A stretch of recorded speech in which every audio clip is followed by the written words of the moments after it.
All right, so I'm going to jump on now to breeding. And breeding is really exactly what it sounds like. It's basically when you have an NFT, and then that NFT is able to be bred so that you get a free secondary NFT. It's not always free. Sometimes you have to pay gas, some only gas. Sometimes you actually have to pay a reduced mint price. So it does depend. Sometimes with different projects that have got tokens, and I'll just show you here. There you go. Like, thank you. Like BearX, for example, they've got their token. In order to mint their incubators, which is their breeding function. If you had two BearXs, you could mint these baby BearXs, which we haven't been revealed yet, right? But you can see their floor price is 0.18. But in order to do that, you had to burn root, which is their token. So it did cost you something to do it.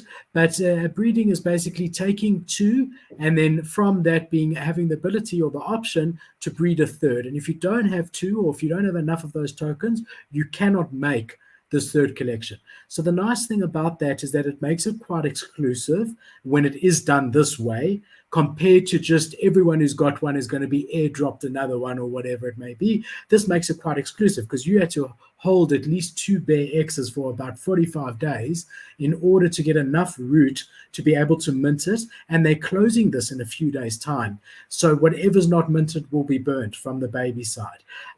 So that's one example. And then the other example was the one that we spoke about the other day on the Hype projects is CryptoBats. So they've taken a different approach to this, and their approach has basically been that if you own a CryptoBat and then you also own an NFT from a few different collections, they've said Bored Ape Yacht Club, Crypto, Subducks, and a fourth one to be announced, you'll be able to breed with those two.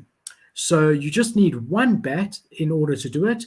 And then that bat, together with the NFT that you already own from one of those collections, is going to make a third NFT that shares the attributes of those two NFTs. So that's quite a nice way of doing it, because you don't need to hold two bats. You're already a holder of these, because these were also, CryptoBats was pushed in these communities quite highly.